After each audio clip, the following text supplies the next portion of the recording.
वृंद सजन मंडल समस्त अतिथि और आतिथ्य मान महोत्सव कमिटी तरफ आनुष्ठानिक भाव में स्वागत करुँ।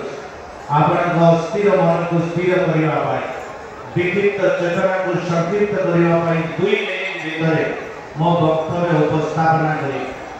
आपण माने जानते विश्व विमुक्त ओडिया जाति को विस्मयाभूत करिछि मंदिर मालिनी ओडिशा विश्व वंदनीय ठाकुर श्री जगन्नाथ श्रीनगर श्रीक्षेत्र 1135 ख्रीष्टाब्दे चोड़गंगा श्री मंदिर मूल गुहा पकईले जो चोड़गंगा घर बांकिया पारंग निर्वाचन मंडली चूड़ंग बड़े 1230 ख्रीष्टाब्दे श्रीमंदिर प्रतिष्ठा तार 500 वर्ष पूर्व बांकीर एक विराट मंदिर ओडिशा प्रथम दुर्गा मंदिर जहाँ बिलॉन्ग्स टू 7th सेंचुरी ता उपस्थित हेछि यह बांकीर प्राचीनता परिचय।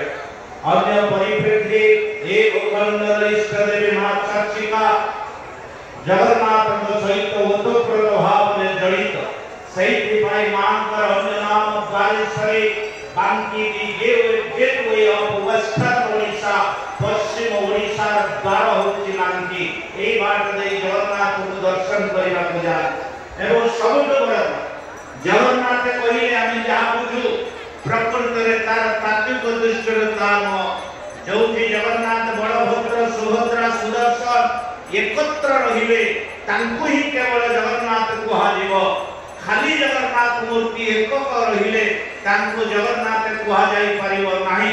तेबे कोन कुहा जीव तीनोटी ना आपनकर रेकॉर्ड रे परिष्कार भाव रे लिखा हिची आइदर नीलमाधव और पतित पावन और दधिवामन ए तीनोटी नाम व्यतीत अन्य कौनसी नाम दिया जाई परिबो नाही।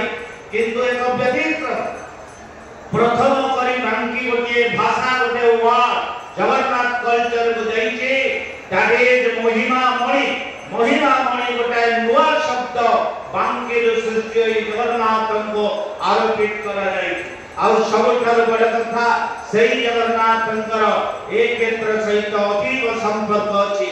तेणु अतिथि मान को हम माटीर प्राचीनता संपर्क रे टिके सचेतन करेवा होते एकमात्र मोर ध्येय। तेणु एतिके कहि समस्त को मोर भक्तिपूत अभिवादन जणाई वक्तव्य सांग करूछि। वंदे उत्कल।